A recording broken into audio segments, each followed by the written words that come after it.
Bueno, buenos días para todos. Un gusto poder estar acá el día de hoy con ustedes.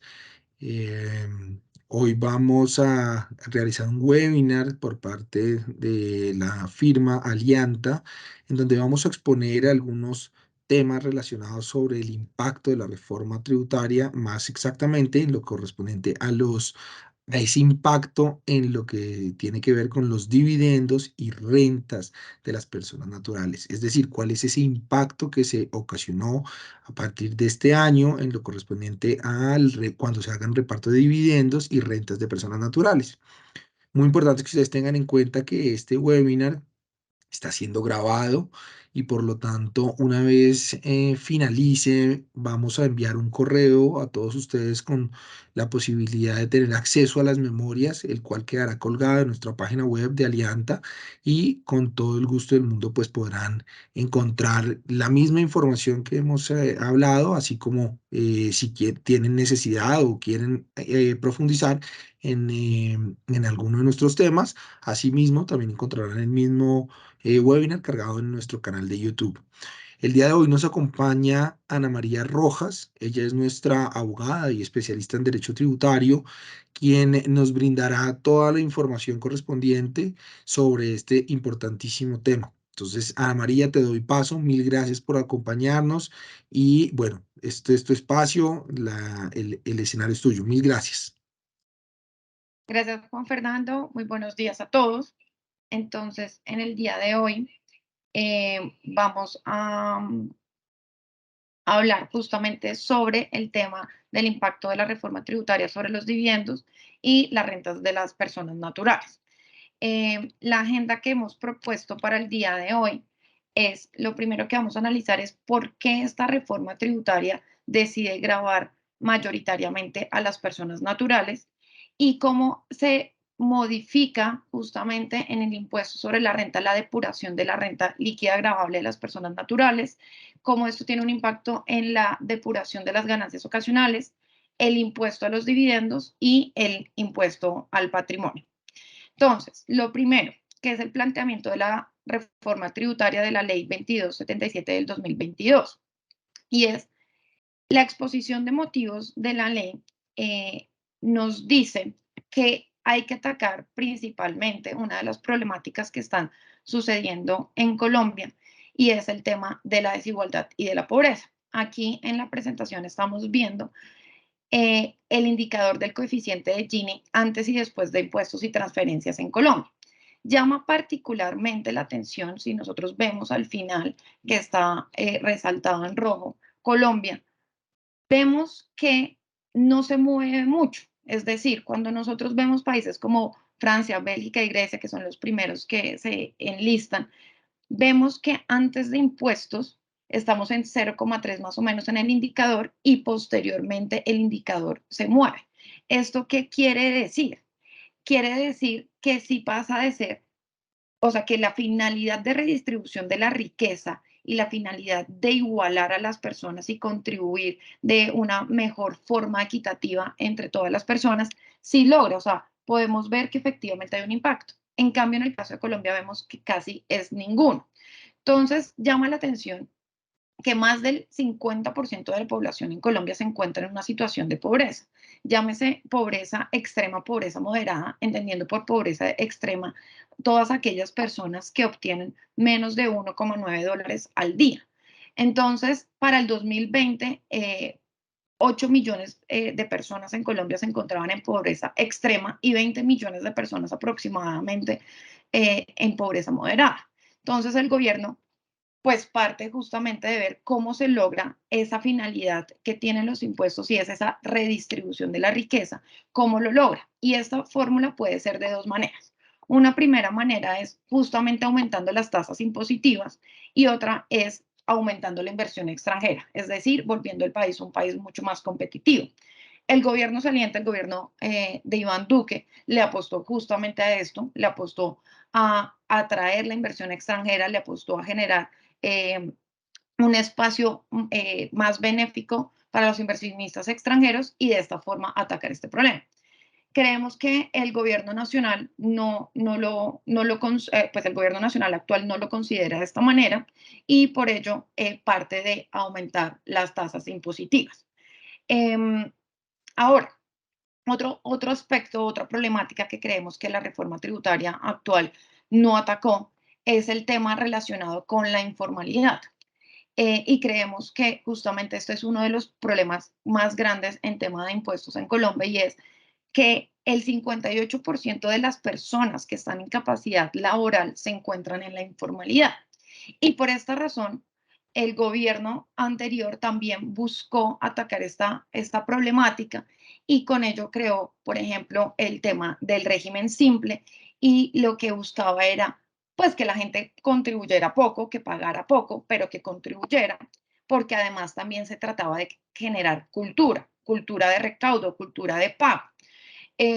Porque un tema es, la tarifa puede ser lo suficientemente alta, sin embargo, la tarifa no tiene un impacto si el recaudo es poco. Entonces, consideramos que el gobierno nacional en esta ocasión tampoco atacó esta problemática, no se fue a ver cómo se lograba disminuir el tema de la informalidad y por eso va más a aumentar la tasa impositiva. Ahora, otro de los puntos que tenía el gobierno nacional es para recaudar más impuestos era reducir la deuda del Tesoro Nacional, es decir, la deuda externa que se tenía. Vemos acá cuál es la deuda neta y el balance fiscal del gobierno frente al Producto Interno Bruto y vemos que pues más o menos se mantenía estrecha, pero claramente cuando ocurre la pandemia, pues el endeudamiento público aumenta a sí mismo y esto nos lleva a que nuestra deuda externa haya aumentado y que nosotros tengamos un déficit aproximadamente del 6% de nuestro Producto Interno Bruto. En palabras más, palabras menos, ¿esto en qué se traduce? Que los ingresos que obtiene el gobierno nacional colombiano son mucho menores que lo que gastamos, es decir, gastamos más de lo que finalmente logramos recaudar. Y esto pues es lo que vemos acá justamente en la siguiente diapositiva, que es cuáles son los ingresos tributarios totales del gobierno y dónde nos situamos respecto de países de la OCDE. Países de la OCDE están más o menos en 33,8, nosotros estamos en 19,7. Entonces, teniendo en cuenta toda esta problemática, el gobierno dice, ok, veamos qué está sucediendo en los otros países y se revisa la participación del grupo frente a los ingresos tributarios. Y lo que se concluye es que en países de la OCDE, las personas naturales son las que mayor contribuyen a los ingresos tributarios, es decir, son en un 51% las que más van a estar grabadas, mientras que en Colombia, para el 2020, esto correspondía al 18%, es decir, solamente el porcentaje no de tributación, ojo, sino de cómo participaban en el recaudo total las personas naturales era el 18%, mientras que en países de la OCDE era el 51%. Y por otro lado, se revisaba cómo participaban las sociedades de cara a los ingresos tributarios y las sociedades se revisaba que en países de la OCDE es aproximadamente el 10%, es decir, no se graban tanto a las corporaciones y en Colombia era el 26%, o sea, más del doble. Entonces, teniendo esto en mente, el gobierno nacional actual concluye que lo que se debe hacer es grabar en mayor medida a las personas naturales. Eh, entonces, pues eso es justamente lo que vamos a ver, cómo impacta la reforma tributaria, vamos a analizar cuáles son las ventajas y desventajas para las personas naturales. Realmente, pues sí vemos que hay cambios bastante significativos y que en algunos casos, pues la renta puede incluso incrementarse hasta el 66%, es decir, casi que más allá de doblar el impuesto que estaban pagando. Ya lo vamos a ver en casos específicos cómo sucede esto. Y esto por qué pasa.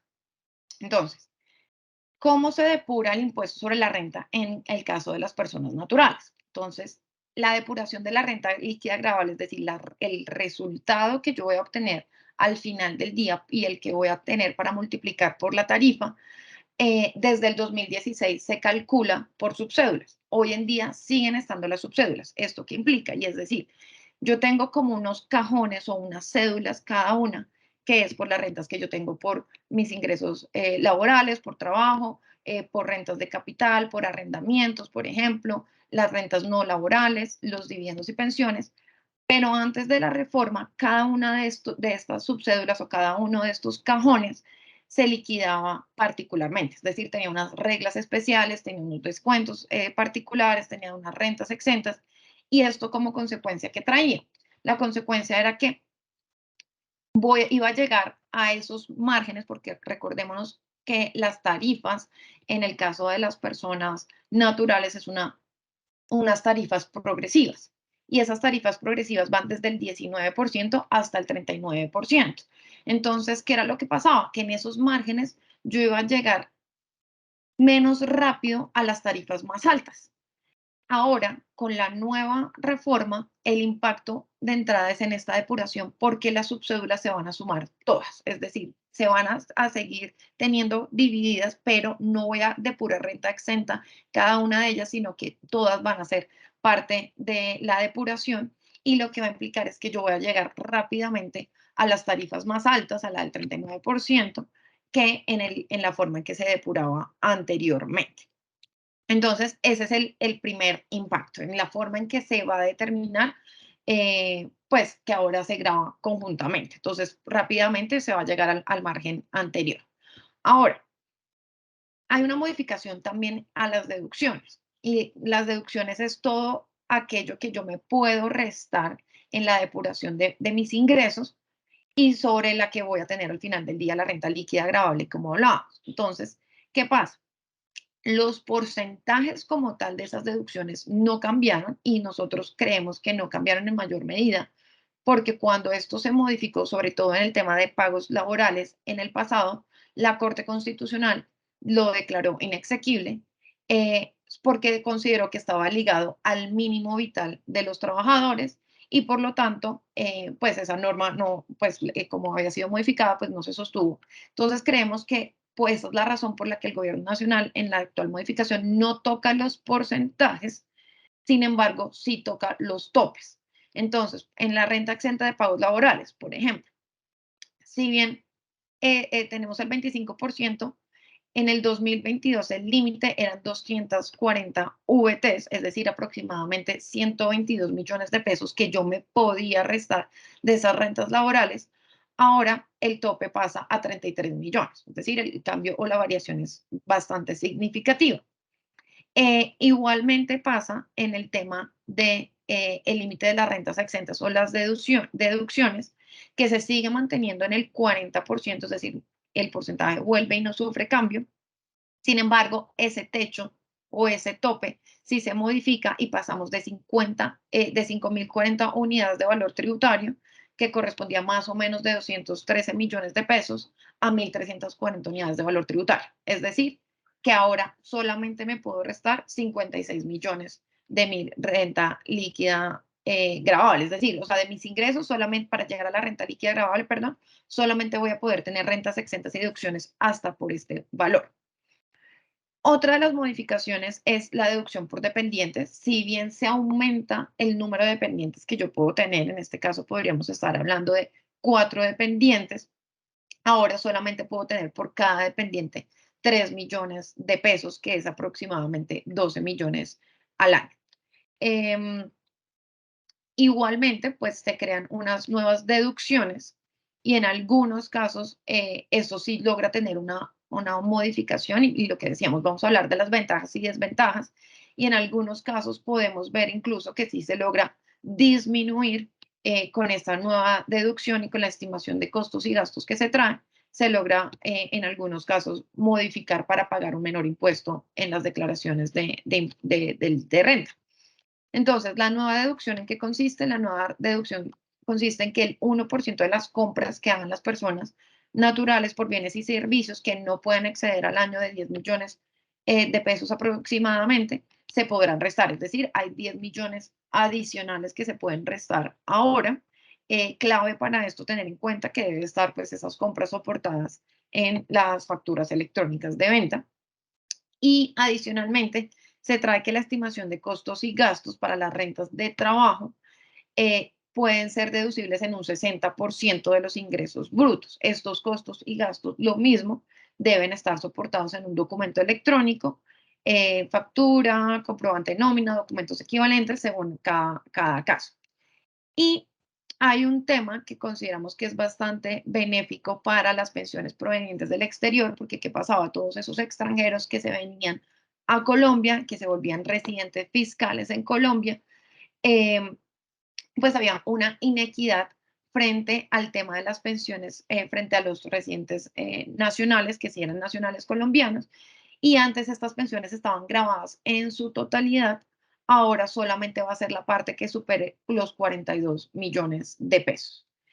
Em, entonces, pues de esta manera vemos cómo se hace la modificación, traemos acá un ejemplo como para ilustrar lo que estábamos hablando, y en este caso tomamos el caso de una persona que gana 12 millones de pesos al mes. Entonces, en el caso de las personas que ganan 12 millones de pesos al mes, lo que vemos es que antes de la reforma, pues la anualidad les daba 174 millones de pesos.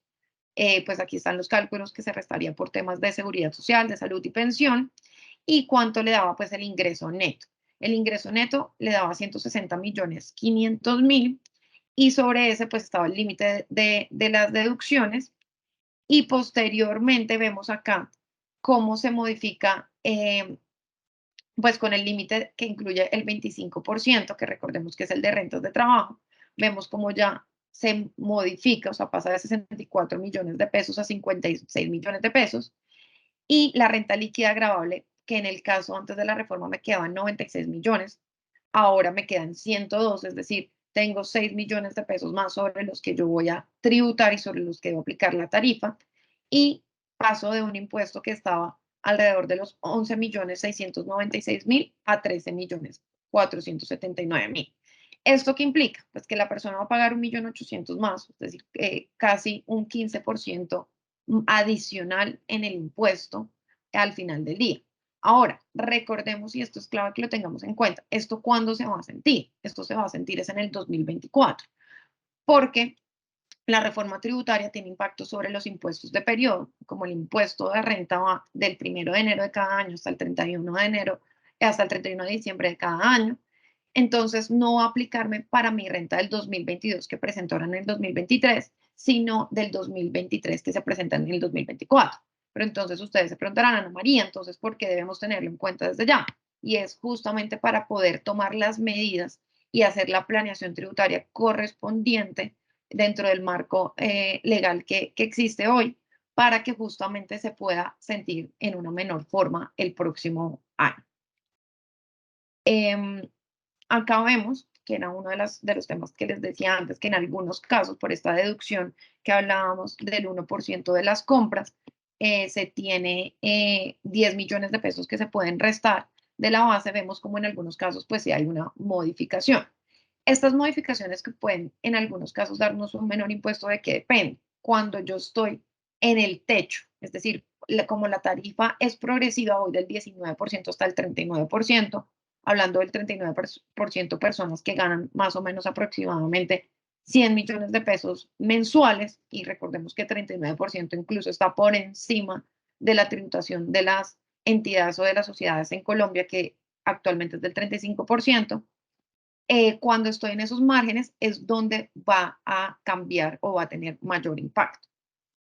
Entonces, acá vemos justamente que una persona que tenía ingresos de 8 millones de pesos al mes, cómo se situaba antes de la reforma y después de la reforma, y lo que vemos es cómo puede adicionar eh, las nuevas deducciones, y como además no está en ese margen, vemos que efectivamente su impuesto pasa de 2.900.000 a 2.700.000.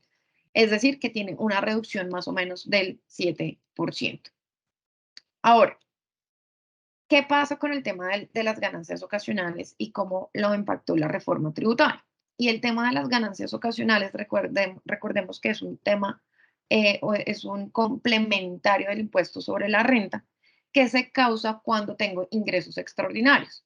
Esos ingresos extraordinarios puede ser porque se obtuvo efectivamente un premio, que es lo primero que la gente pues como relaciona, cuando tengo donaciones, cuando tengo ventas de activos poseídos por más de 2 años, es decir, no es aquello que tengo como inventario, sino es aquello que tengo como propiedad, planta y equipo, como un activo que tengo como persona natural que yo haya poseído por más de 2 años.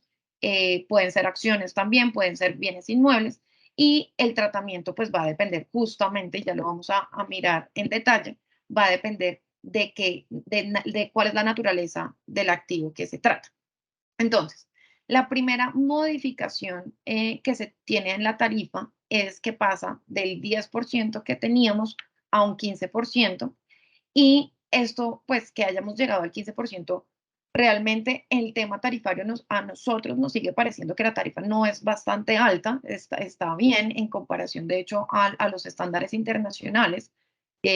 Las ganancias ocasionales, pues el tratamiento en el aspecto internacional, pues se conoce como ganancias de capital o capital gains, y tienen pues un tratamiento mucho más técnico, pero en cuanto a la tarifa, vemos que pues nos parece que sigue siendo razonable. Recordemos que anteriormente, pues la tarifa incluso estaba al 30%, entonces consideramos que el aumento en la tarifa no es tan significativo. Sin embargo, que sí consideramos que hace que sea mucho más gravoso todo el tema de las ganancias ocasionales, y es el cambio en las exenciones. ¿Y qué es esto? Es decir, cuando yo tenía, por ejemplo, un seguro de vida y a mí me pagaban ese seguro de vida de una persona que fallecía y yo era el beneficiario, si me pagaban 1.000 millones de pesos, yo me podía restar 500 millones de pesos. Es decir, que solamente sobre ese remanente, sobre esos 500, bueno, realmente me podía restar 530 con la unidad de valor tributario anterior, solamente me podía restar, solamente sobre esos 500 o los 470, yo iba a aplicar la tarifa. Es decir, en ese momento con la tarifa del 10%, pagaba aproximadamente 47 millones de pesos. Ahora, ¿qué pasa? Ahora con la reforma, esa extensión o ese tope cambia de 530 millones a 137 millones. Es decir, que voy a estar grabado casi que 900 millones o 870 millones eh, sobre la tarifa. Entonces quiere decir que pasé de pagar 47 millones de pesos a 87 millones de pesos. Entonces ahí es donde realmente sí está el impacto, porque si solamente habláramos de un impacto en la tarifa, no se sentiría tanto.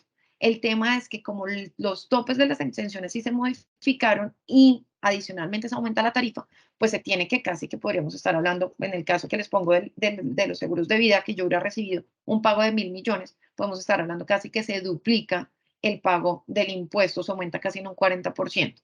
¿Qué pasa, por ejemplo, con el tema de la vivienda del causante? Entonces, este es en el caso de las sucesiones. En el caso de las sucesiones, antes el tope estaba que cuando era sobre la vivienda del causante, yo me podía restar 326 millones de pesos. Ahora me voy a poder restar 551 millones de pesos. Aquí vemos que es una ventaja a favor. De hecho, es el único de los casos en que realmente aumenta, y sí se va a poder tomar una mayor exención. Entonces, volvemos al ejemplo. Una persona sucede al fallecido, en ese caso la vivienda del causante, que es la vivienda donde la persona reside o donde mayor parte del tiempo residía. Entonces, en el mismo caso de los 1.000 millones de pesos, yo antes me podía restar 330 millones de pesos aproximadamente, lo que implicaba que yo iba a pagar más o menos un impuesto sobre los 600 millones restantes, un impuesto de 60 millones. Ahora voy a pagar un impuesto aproximadamente de 45 millones o de 40 millones de pesos. Entonces, aquí vemos que en este caso, pues sí es favorable, y se tiene en consideración que el tope pues ahora es más alto. En cuanto a la venta de una casa o de un apartamento, y recordemos, y es esa casa o apartamento, en el caso, por ejemplo, de los rentistas de capital que compran apartamentos y venden ahí mismo, no estaríamos hablando de una ganancia ocasional, sino que estaríamos hablando de una renta líquida gravable que debe ser depurada, como lo veíamos con las reglas anteriores, porque no lo ha poseído más de 2 años. Es importante, o sea, yo tengo que haberlo tenido dentro de mi patrimonio activo por más de 2 años y no debe estar dentro del giro ordinario de mis actividades. Es decir, que no hace parte de mi inventario, sino que hace parte de mi propiedad, planta y equipo. Entonces, en el caso de la venta de la casa o del apartamento, pues teníamos que estaba de 318 millones y ahora vamos a tener un tope de 212. Lo mismo pasa con otros inmuebles del causante. Y aquí, bueno, hay que tener en cuenta, y me devuelvo un momento, en el tema de la vivienda del causante, Hay una modificación también y es que antes se hablaba de la vivienda urbana. Ahora se elimina esa expresión de vivienda urbana y se establece vivienda del causante, entonces puede ser una vivienda que fuera urbana o rural. No hay pues discriminación o distinción.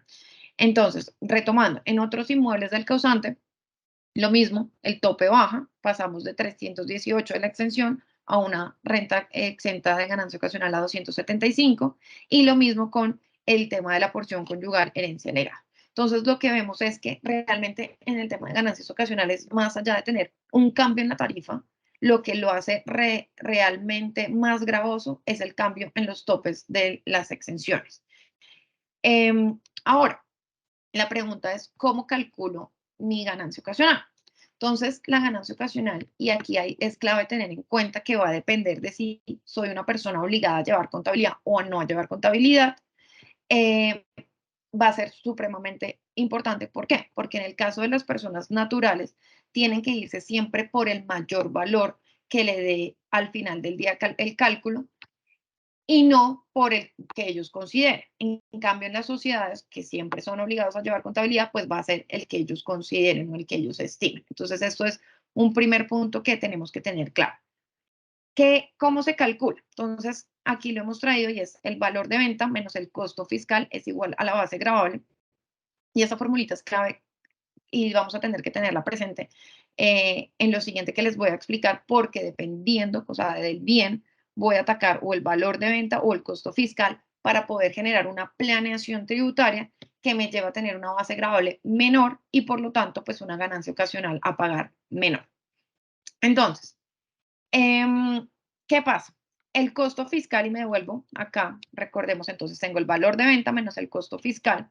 El costo fiscal va a depender del bien. Entonces, miremos qué pasa cuando el bien es un bien inmueble. Entonces, cuando el bien es un bien inmueble, voy a tener 6 formas de calcular mi costo fiscal. El primero, y es el tradicional, que es el costo de adquisición, es decir, cuál es el valor por el que yo compré el bien y cómo tengo registrado ese costo de adquisición en mi patrimonio. Después tengo el costo de adquisición ajustado y es la norma que me trae el artículo 70 y es cómo se debe ajustar de acuerdo a los incrementos ese costo de adquisición, es decir, realmente es el costo de adquisición desde que lo compré y cómo traerlo como al valor presente.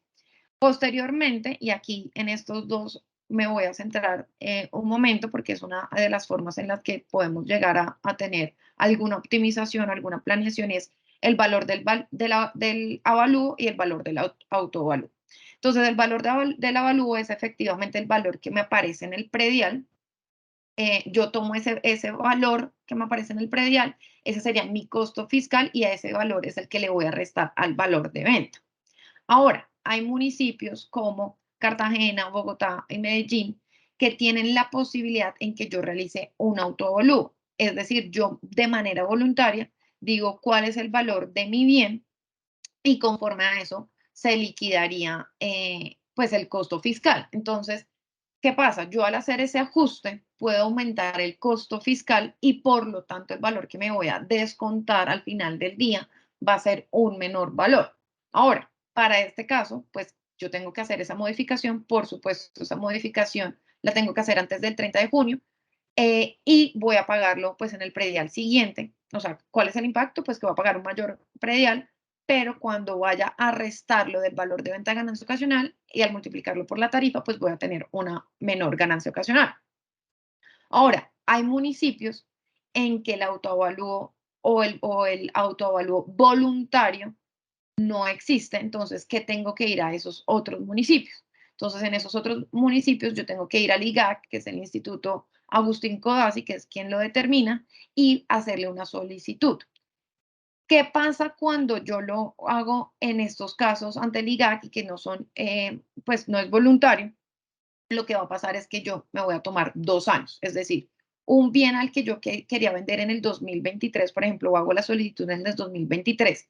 Si quiero disminuir ese costo fiscal de mi ganancia ocasional, pues realmente del valor de venta para tener una menor ganancia ocasional, voy a tener que esperar hasta 2 años. Entonces, el impacto ahí es que tengo que prever, o sea, desde ya, tendría que entrar a prever, revisar el estatuto de rentas de cada municipio, mirar si efectivamente lo tiene voluntario o no, para hacer la solicitud antes del 30 de junio de cada año para que la modificación me surta en el año siguiente. Y así poder hacer la venta, entonces en el año subsiguiente, es decir, 2 años después. Ahora, ¿qué pasa con el tema del leasing o el leaseback? Entonces, en el tema del leasing o el leaseback, que el leasing es justamente cuando me hace la entidad financiera, me hace el préstamo, el bien todavía no está, pues no soy el propietario, puedo ejercer la opción de compra al final o bueno, como según esté pactado. Y el leaseback es cuando yo justamente con ese activo lo retorno, por decirlo así, a la entidad financiera para que vuelva y me haga sobre ese bien un préstamo. Aquí es importante cómo lo voy a contabilizar en mi patrimonio. Entonces, ¿qué pasa con el leasing? Entonces, yo genero un efecto neutro porque entonces pongo en el valor del activo, el valor completo, digamos que es un apartamento de 500 millones de pesos, pongo en el activo el valor de los 500 millones de pesos, pero en el pasivo pongo también los 500 millones de pesos porque yo le debo toda esa plata al banco. Entonces, ¿qué es lo que pasa en el caso del leasing? En el caso del leasing, al final del día, lo que voy a tener en mi patrimonio es un efecto neutro, salvo que yo ya le haya hecho algunos pagos a la entidad financiera. Entonces, ¿qué es lo que pasa? Como tengo un efecto neutro, en el caso del leasing, lo que pasaría es que mi costo fiscal sería cero. Entonces, claro, la ganancia ocasional sería sobre el valor total de la venta. O sea, ahí sí podríamos coger valor total de la venta por la tarifa y esa sería mi ganancia ocasional, salvo que yo ya le haya hecho un pago a la entidad financiera. ¿Por qué? Pues sencillo, porque al final del día, en este caso, la plata o el costo no, todavía no me ha costado a mí, la plata es del banco, el banco me lo prestó. Entonces, por eso es que yo tendría un valor cero. Si, sin embargo, si yo ya he hecho pagos, si del bien de 500 millones, yo ya he pagado 100 millones de pesos, esos 100 millones de pesos sí entrarían a ser parte de mi costo fiscal y me los podría restar. Entonces, de los 500 millones del activo, le resto lo ya pagado, que serían los 100 millones, y sobre esos 400 millones de pesos calcularía la tarifa. Y finalmente viene el tema de la depreciación. Y el tema de la depreciación, pues es justamente el menor valor que va a tener mi bien por el paso del tiempo. Entonces, yo lo he venido ajustando, la depreciación, por supuesto, en este caso, solamente será personas que estén obligados a llevar contabilidad, pueden ser personas naturales que por los topes estén obligados a llevar contabilidad, y en el caso, pues, de las sociedades. Entonces, yo acá voy a tomar justamente ese valor de la depreciación que lo he tenido y pues lo puedo considerar también igualmente en mi costo fiscal. Ahora, esas depreciaciones me van a generar, como yo ya me lo he tomado, es decir, en el paso del tiempo yo ya me he tomado ese valor, lo que va a suceder es que voy a tener un ingreso por recuperación de deducciones. Y ese ingreso por recuperación de deducciones, pues lo voy a tener que tener en cuenta, lo voy a tener que depurar con las reglas de una renta líquida gravable normal, como lo veíamos anteriormente. Esto respecto al tema de los bienes inmuebles. Entonces, aquí es clave y como para que nos quedemos eh, con algunas ideas claves nosotros de esto. Y es, lo primero que debo hacer para el tema de la ganancia ocasional es revisar si soy un obligado a llevar contabilidad o no. Y en este caso, entonces, si lo soy, eh, si soy un obligado a llevar contabilidad, puedo optar por de estos esquemas y según la naturaleza del bien, en el caso de los bienes inmuebles, puedo, en el caso de los costos fiscales, optar por alguno de estos 6 esquemas que acabamos de revisar, el que yo considere. Pero si no soy un obligado a llevar contabilidad, cuando haga estos cálculos tengo que optar por el que me dé el mayor valor de ganancia ocasional. Eh, pues realmente el que me dé el mayor valor del costo fiscal, el menor costo fiscal, es decir, el mayor valor de ganancia ocasional. Ahora, vamos a ver qué pasa en el tema de las acciones. Y en el tema de las acciones va a depender de si estamos en un evento de enajenación, de si estamos en un evento de donación o si estamos en un evento de aporte de acciones. ¿Por qué? ¿Qué pasa en los casos de enajenación? Y volvamos otra vez a nuestra formulita. Entonces, en nuestra formulita lo que vemos es que tenemos valor de venta menos costo fiscal igual base gravable. Acá, en el caso de las acciones, lo que vamos a hablar ahora no es del costo fiscal, es decir, no cómo modifico lo que le voy a restar a ese valor de venta, sino que vamos a hablar justamente del valor de venta. Entonces, la norma ahora para la depuración me habla que qué debo tener en cuenta en el caso de las acciones, y esto va a tener una incidencia importante, y ya lo vamos a ver en el tema también del impuesto al patrimonio. Y es uno de los temas que creo que fue mayormente discutidos o sin duda presentaron una mayor controversia en el Congreso. Nosotros incluso pudimos hacer parte de alguno de esos debates y hacer algunas sugerencias, porque, ¿qué es lo que pasa? Y lo que me decía es que yo debo tener en cuenta el valor intrínseco de las acciones. ¿Esto qué quiere decir? Entonces yo tenía que tomar mi patrimonio líquido, es decir, tomaba mi patrimonio bruto, le restaban los pasivos y eso era mi patrimonio líquido y lo dividía en el número de acciones de circulación, y sobre eso es que yo debía venir a calcular mi ganancia ocasional. Es decir, el valor de venta, en este caso, me está poniendo un mínimo o una presunción de derecho que mínimo ese es mi valor de las acciones.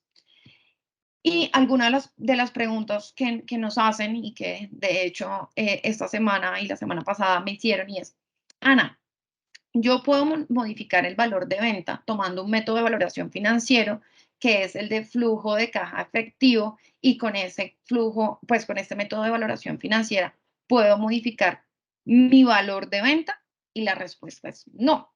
Y la respuesta es no por lo que les acabo de decir, porque en este caso yo tengo un valor mínimo, tengo una presunción de derecho fiscal que el estatuto tributario me trae, me dice el valor de venta mínimo va a ser el valor intrínseco de las acciones. ¿Y por qué esto suscita una problemática? De hecho, esta reforma se llamaba la reforma ante emprendimientos o anti-startups. ¿Y por qué? ¿Y por qué?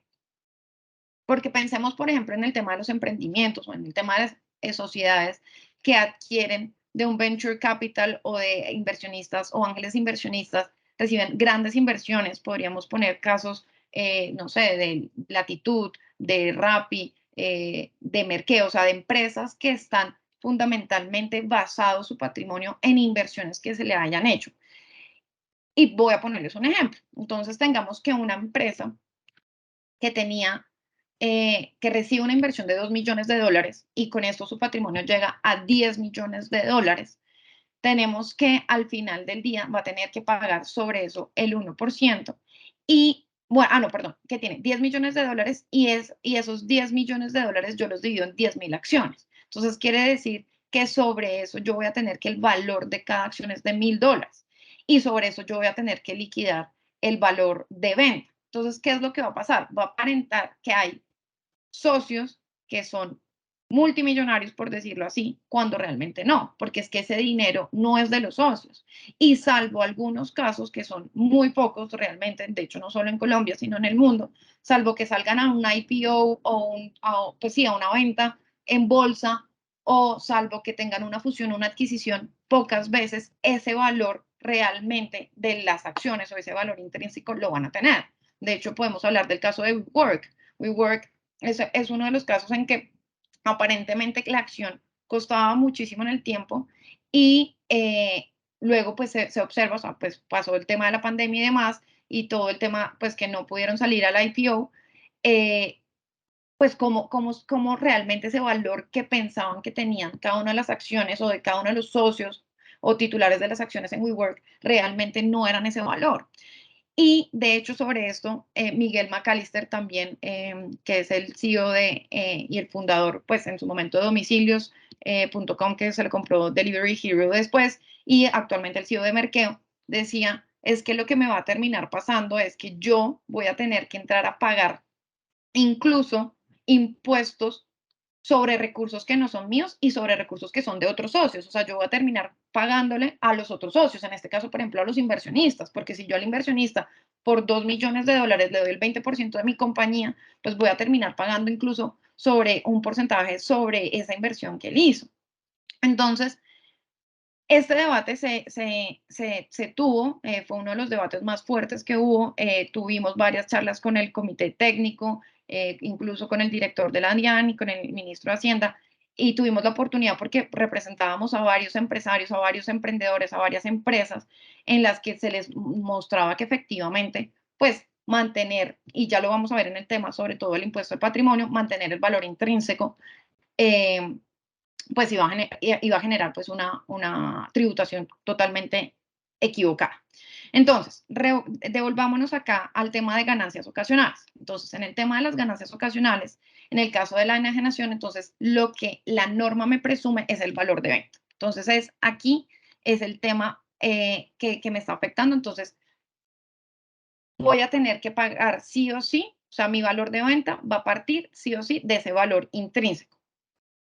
Ahora, ¿qué se puede modificar ahí? Ahí se podría entrar a modificar alguna de las fórmulas y ya les vamos a mostrar cómo para poder reducir el tema de la ganancia ocasional más no el valor de la venta, porque recordemos, es una presunción de derecho.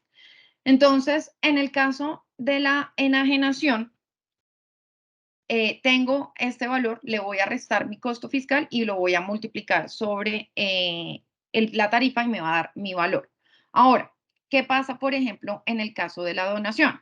En el caso, bueno, y me devuelvo un momentico. ¿Qué pasaría, por ejemplo, cuando mi valor del patrimonio es inferior? Es decir, yo voy a generar una pérdida y la respuesta también es no, yo no voy a generar una pérdida. O sea, ¿qué pasa cuando o sea, cuando la compañía está en pérdidas y por lo tanto mi patrimonio líquido, pues al dividirlo en las acciones me va a generar un valor intrínseco negativo? Es, yo voy a poder generar en esa venta de acciones una pérdida y la respuesta es no, porque la norma parte de un límite, es decir, o sea, ese es el mínimo del valor, no quiere decir que voy a estar en ceros. Entonces, ahí, ¿por qué valor me tendría que ir? Por el valor del costo de adquisición de las acciones.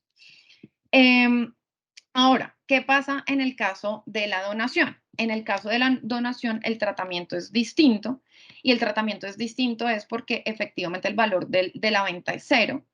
Entonces, ahí yo realmente lo que voy a tomar es el costo fiscal que yo tuve de las acciones y sobre eso voy a multiplicar la tarifa. Y hay un tercer caso, que ese tercer caso estaríamos hablando de el aporte de acciones. Entonces, cuando yo hago un aporte de acciones, y aquí lo tenemos que ver, y es cuando hago el aporte de acciones entre sociedades nacionales, es decir, una sociedad nacional se le hace el aporte a otra sociedad nacional y cuando se lo hago a una sociedad extranjera. Entonces, cuando le hago el aporte de acciones de una sociedad nacional a otro, no, o sea, si hay una relación de intercambio adecuado en las acciones, es decir, el valor que yo tenía de mis acciones, el valor patrimonial, cuando lo hago en el aporte, o sea, me van a dar acciones a cambio, es exactamente el mismo, no va a entenderse, pues, grabado. ¿Qué pasa cuando eso se hace a una entidad extranjera? Y la pregunta es, porque es una de las fórmulas o de las fórmulas, sí, que han pensado para hacer planeación tributaria y es, Ana, pero entonces si yo tengo una holding y esa holding y yo le voy a hacer el aporte a la holding y la holding es una sociedad extranjera, en ese caso también me aplicaría la misma regla que hay entre sociedades nacionales y la respuesta es no. ¿Por qué? Porque la norma expresamente así lo trae. Y lo que dice es que cuando yo hago el aporte de acciones a una sociedad extranjera, se entenderá grabado, es decir, se entenderá como una venta, como una enajenación, y por lo tanto tengo que hacer el cálculo de ganancias ocasionales. Entonces la pregunta es, ok, ¿cómo hago? Y esto es un tema aquí ya de planeación tributaria y es, ¿cómo hago entonces para hacer ese aporte de acciones a una sociedad extranjera? Quiero que la holding esté afuera, que la holding, porque ya lo vamos a ver, y la conclusión a la que podemos llegar es que lo mejor que puede pasar en este momento es no ser persona natural residente en Colombia, no ser una sociedad colombiana, sino que lo mejor que puede ser es no ser residente fiscal colombiano. Entonces es, ¿cómo hago para que yo pueda hacer ese aporte de acciones a una holding en el exterior y no esté grabado? Y entonces el tema, ¿cuál sería? Y el tema es, yo hago el aporte de acciones a una sociedad nacional, es decir, esto sería eh, como una matrushka o una caja dentro de una caja, por decirlo así. Le hago el aporte de acciones a otra sociedad nacional, que como ya hablamos, no estaría grabado. Y cuando hago el aporte, ahí adicionalmente toco el costo fiscal, porque el costo fiscal es el que yo hice del aporte. Y luego, como este costo fiscal, o sea, lo que voy a tener es un efecto neutro en el patrimonio, lo voy a tener en ceros. Cuando yo haga el aporte a la sociedad extranjera, pues lo que va a pasar es que si bien se entiende grabado, mi ganancia ocasional va a ser cero. ¿Por qué? Porque es que el valor que voy a tener al que voy a multiplicar cero, o sea, el del aporte, pues me va a dar cero. Entonces, esta sería una forma y esta es una de las fórmulas que nosotros hemos considerado de planeación tributaria para poder hacer los aportes, sobre todo en los temas de impuesto al patrimonio, que ya lo vamos a ver más adelante, y bueno, también en el tema de ganancia ocasional, para que yo pueda tener estos bienes y estas acciones y mi patrimonio cubierto en una sociedad en el exterior. Ahora, vamos a tratar el tema del impuesto a los dividendos, que pues no es nada fácil en Colombia, porque pues en el resto del mundo realmente es simple. En Estados Unidos, por ejemplo, el tema de los dividendos está grabado a la tarifa del 30% y ya, y no hay todas estas complicaciones que trae nuestro estatuto tributario, y es porque en Colombia nos gusta traer todo de afuera, combinarlo y además grabar todo de todo. Entonces, ¿qué es lo que pasa? Y veamos el contexto en el tema de los impuestos a los dividendos.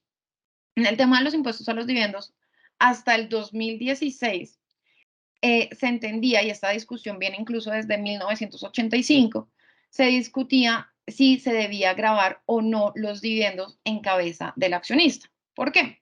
Porque los dividendos al final del día, ¿qué son? Los dividendos no son nada distinto a las utilidades que generó la compañía y que normalmente ya fueron grabados en cabeza de la compañía, es decir, ya la compañía tributó sobre ellos, y entonces al momento en que yo los grabo también en cabeza del accionista, ese mismo ingreso es como si se hubiera grabado dos veces. Entonces, lo que se decía es, la finalidad no es grabarlo dos veces, es evitar justamente esa doble tributación, y por eso, si ya había sido grabado en cabeza de la sociedad, pues no se grababa al accionista. ¿Qué es lo que pasa? La reforma tributaria de la ley 1819 del 2016 establece que todos los que hayan sido anteriores al 2016, y por eso es que siempre vemos y los tributaristas siempre hablamos dividendos de qué fecha y tenemos en cuenta ese punto de partida, porque todos los que son del 2016 pues entenderían que seguirían esta misma regla, pero a partir de ahí, es decir, los del 2017 en adelante, ya sí estarían grabados en cabeza de la sociedad y en cabeza del accionista. Entonces, ¿qué es lo que yo tengo que revisar? Entonces, lo que yo tengo que revisar es justamente pues la norma, o sea, el artículo 48 del Estatuto Tributario me dice esto que les estoy diciendo, que cuando está grabado en la sociedad, no en cabeza del accionista, pero esto no es tan sencillo como esto. Yo luego me voy al artículo 49 del Estatuto Tributario y me trae una fórmula de depuración. Entonces, ¿qué es lo que pasa? Aquí tendríamos que hablar como de una retención simple y es importante que tengamos en cuenta la diferencia entre retención en la fuente y el impuesto sobre la renta a los dividendos. Recordemos para aquellos que no somos tributaristas, y es la retención en la fuente, es un mecanismo de impuestos anticipado, es decir, van a recaudar ese valor que yo tendría que pagar al final del día en mi renta de manera anticipada, para que además no se sienta tanto el impacto al momento de pagar o al momento de mi declaración de renta. Es decir, eso que ya me retuvieron, yo lo voy a poder restar. Entonces, en el tema de los dividendos, la retención en la fuente y el impuesto sobre los dividendos son dos cosas que hay que tener súper claras. Y es, la retención en la fuente podríamos dividirla en dos: una retención en la fuente simple y una retención en la fuente compleja, sí, compleja o tarifa marginal, y otro es el tema de mi impuesto sobre la renta de los dividendos. Entonces, ¿qué es lo que pasa? La retención en la fuente simple, yo lo que tengo que revisar es si la sociedad grabó las utilidades o no. Y en este caso, ¿cuándo podría no haberse grabado las utilidades? Por ejemplo, cuando tengo rentas exentas. Entonces, el gobierno anterior, el gobierno nacional saliente de Iván Duque, le apuntó mucho a todo el tema de la economía naranja, a todo el tema del sector agro, y habían todas las personas pues que cumplieran ciertos requisitos en estos casos, ciertas actividades, ciertos topes, ciertos números de empleos y demás, tenían derecho a que su renta estuviera exenta. Es decir, Y ojo, exenta más no excluida, que eso también es clave tenerlo en cuenta, y es, si se realiza el hecho generador, es decir, yo en principio sí debería tener que pagar renta, lo que pasa es que mi tarifa es cero. Es decir, no es que estoy excluido, sino que mi tarifa es cero. Y al tener renta exenta, pues lo que iba a pasar es que yo no iba a pagar un impuesto sobre la renta, sobre los ingresos que tuviera de esas actividades, porque podía generar otras actividades que no estuvieran exentas y sobre esas sí tributar. ¿Y cuál era la finalidad de esto? La finalidad era impulsar ciertos sectores de la economía, pero adicionalmente que esos ingresos se quedaran dentro de la sociedad. ¿Por qué? Porque cuando yo los iba a distribuir vía dividendos, pues los iba a tener que grabar. Entonces, pues el impacto al final del día, lo que estaba sucediendo era que yo se lo estaba trasladando era al accionista. Entonces, lo que buscaba era que se quedara dentro de la entidad. Entonces, aquí lo que yo debo ver es, ¿la sociedad grabó las utilidades? Entonces, si la respuesta es sí, no pasa nada, o sea, ya las utilidades están grabadas, pero si la respuesta es no, debo aplicar la tarifa a las entidades o a las sociedades, que sería del 35%. Ahora, ¿cómo voy al tema de retención en la fuente que se llama compleja o que nosotros denominamos compleja y es sobre el remanente no grabado en cabeza de la sociedad? Entonces, pongamos un ejemplo. Entonces, son 100 pesos. Esos 100 pesos de utilidad o dividendos que yo voy a grabar, si ya estuvieron grabados en la sociedad, el remanente son 65 pesos. La tarifa anterior me decía que eran 10% de retención en la fuente, es decir, 6.5 pesos. Y en ese caso anterior, una persona estaría grabada, pues la utilidad como tal, no solamente la persona o el socio, sino la utilidad como tal o el dividendo como tal, estaba grabado a 35 pesos más mis 6.5 pesos, es decir, tributaba a 41.5. Ahora la tarifa cambió, entonces la tarifa para no residentes que estaba en el 10% pasa al 20% y en el caso de los no residentes, pues este es su impuesto final. Y para el caso de las personas naturales estamos hablando del 15%. Entonces, en el mismo caso, volvemos al mismo ejemplo, entonces yo, si ya fue grabado en cabeza de la sociedad, pagué ya 35 pesos y ahora voy a tener 13 pesos más. Es decir, que al final del día va a pagar 48%. Podríamos hablar casi que el principal accionista, en este caso, de las sociedades colombianas, es el gobierno nacional. Se lleva 48 pesos de mi utilidad o de mi dividendo. Esto en el tema de retención en la fuente. Ahora, y esto pues lo que tiene realmente es un tema de impacto en caja, ¿no? Es decir, realmente, pues salvo en el caso de los no residentes, que sí se vuelve su impuesto y que de hecho lo que hace es doblarlo incluso porque pasamos del 10 al 20 y no tiene derecho a no, a, pues a depurarlo, salvo que quiera presentar la declaración de renta en Colombia, pues lo que va a pasar es que sí hay una fórmula mucho más gravosa, o sea, se le duplicó su tema. Y el gobierno nacional decía, yo no he tocado a las sociedades, yo no he tocado a las corporaciones, yo no aumenté la tarifa para las corporaciones. Sí, es cierto, pero recordemos que las sociedades son una ficción jurídica y es una ficción jurídica en la que yo levanto un velo corporativo para justamente dividir el patrimonio de los socios y del patrimonio de las operaciones y también responsabilidades de la sociedad, pero al final del día, ¿cuál es la finalidad de una sociedad? Y es justamente generar utilidades para ser repartidas. Entonces, en la medida en que yo esas utilidades sí las estoy grabando y sí las estoy volviendo mucho más gravosas, valga la redundancia, pues al final del día sí estoy teniendo un impacto en las sociedades porque puede ser que ya con esta fórmula yo como accionista de una empresa o como dueño de una empresa considere que no es rentable para mí y que ya no deseo continuar con la sociedad. Entonces al final del día sí está teniendo un impacto y sobre todo para los inversionistas no residentes, en la medida en que lo dobla, pues puede ser que genere menos competitividad del país. Ahora, ¿qué pasa cuando los dividendos se distribuyen entre sociedades nacionales? Es decir, una sociedad a otra nacional. Entonces yo tenía una retención del 7.5%, se aumentó hoy al 10%, y volvemos lo que les digo, es un tema de caja más que todo, y esa retención clave es que sigue siendo trasladable a la persona natural o al inversionista extranjero.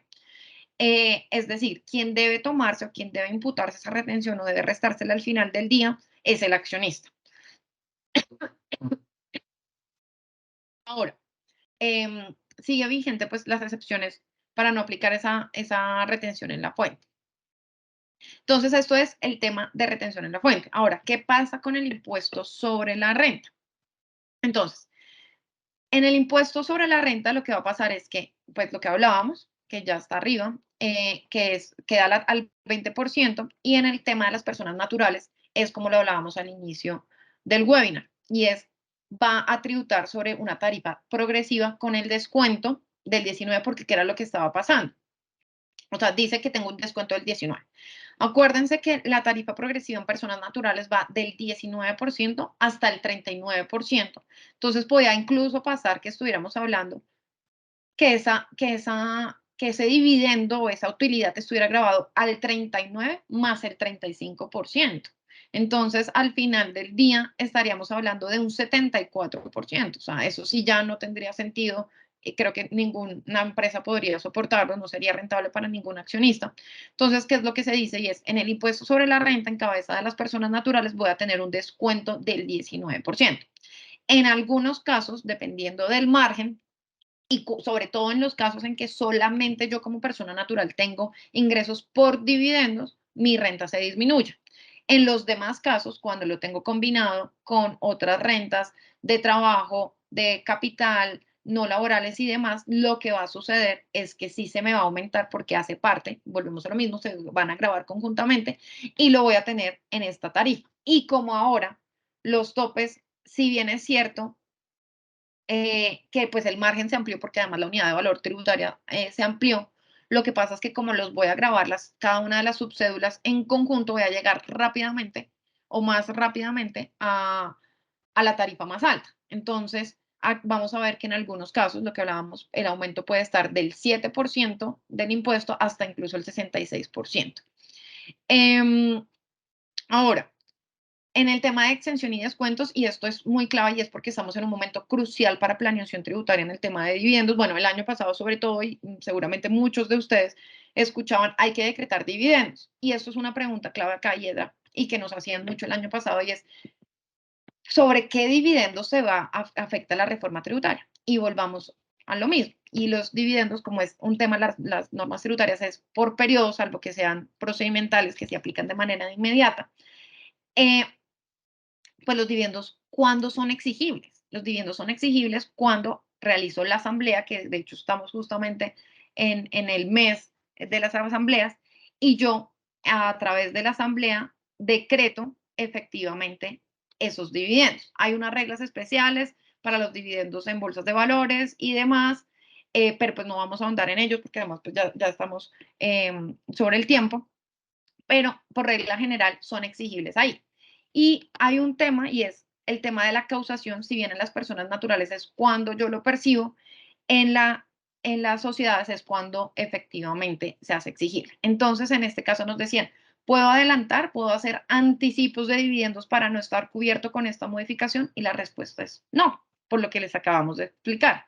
La respuesta es no. Sin embargo, yo puedo tener utilidades acumuladas de periodos anteriores, y esas utilidades acumuladas de periodos anteriores que se decretaban en el 2022, sí las podía decretar ahí y sí adicionalmente no estarían cubiertas con estas reglas, entonces ahí sí se pudiera haber hecho planeación tributaria. Sin embargo, aún con los dividendos de las utilidades del 2022 que se decretan ahora en el 2023, también se puede hacer planeación tributaria, y es, puedo aprovechar los 10 millones de la exención que tenía antes y puedo aprovechar el descuento que me trae de 46 millones de pesos. Este es el número mágico, por decirlo así, que a partir de ese, pues vamos a ver que efectivamente sí hay una mayor disminución en algunos casos en el tema del impuesto a los dividendos. Me hubiera gustado como ejemplificarlo más, pero pues no estamos sobre el tiempo. Voy a pasar al impuesto al patrimonio.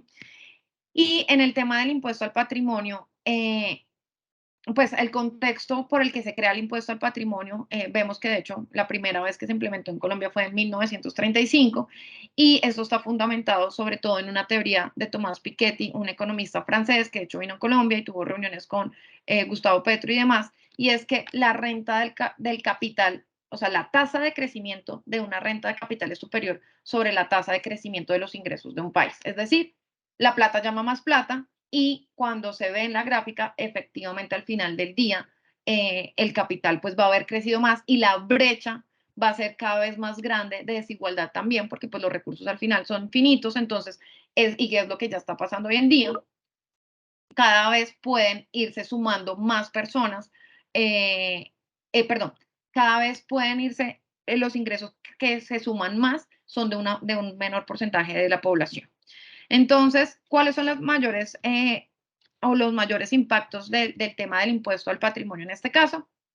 Es la vocación de permanencia, si bien lo traíamos desde el 2011 hasta el 2021, o sea, casi que la última década, año tras año nos decían que era de vocación temporal y que era un tema coyuntural. Lo cierto es que ya a partir de esta reforma nos dicen no, o sea, va a ser permanente y pues hay unos montos que son deducibles de la base gravable.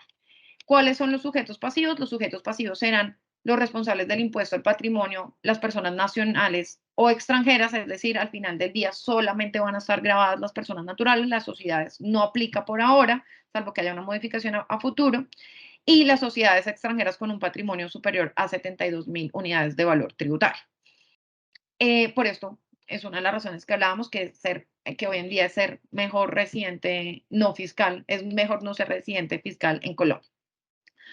El hecho generador, ¿cuál es? El hecho generador es todas las personas que tengan pues ese impuesto al patrimonio o posesión, es decir, en el momento en que yo tomo la foto del 1 de enero de cada año, superior a 3.000 millones de pesos, la base gravable va a ser el patrimonio bruto que yo haya poseído y la tarifa igualmente es una tarifa progresiva.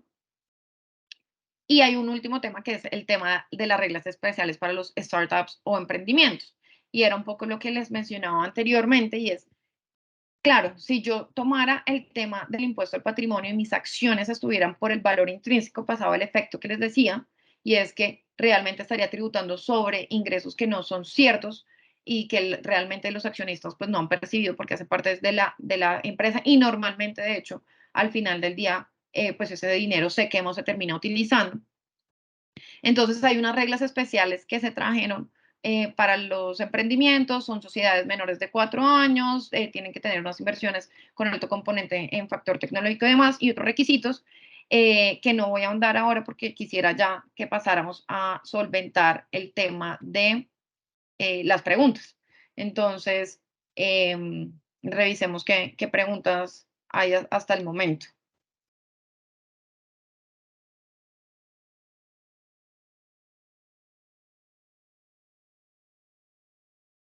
Bueno, mientras voy revisando el tema de las preguntas, me confirman que no hubo. Eh, lo que quisiera comentarles es que sí hay formas, o sea, si bien es cierto que aparentemente, o bueno, no aparentemente, realmente se ha cerrado el tema de la tributación para las personas naturales, es mucho más gravoso, todavía hay formas de planeación tributaria, incluso, por ejemplo, en el tema de ingresos laborales o rentas de trabajo, la nueva reforma también trae algunas ventajas en temas de pactos colectivos. Entonces, esto sería bueno poderlo revisar de la mano con el especialista laboral y tributario de confianza de ustedes. Los invitamos justamente a que pues nos contacten quienes quieran ahondar más en detalle. Hay fórmulas para lograr que esto sea de una menor, sí, un menor impacto, que sea menos gravoso y que efectivamente pues las personas naturales sí tributen, pero pues a una fórmula mucho más optimizada, mucho más eficiente. Entonces, acá están los datos de contacto y los invitamos a participar de los próximos webinars. El próximo webinar que nosotros vamos a tener es el 15 de marzo, que será con nuestro especialista en Derecho Laboral. Y a partir de aquí, pues vamos a seguirlo haciendo. Muchas gracias por la participación en el día de hoy. Que estén muy bien. Un feliz día para todos. Chao, chao.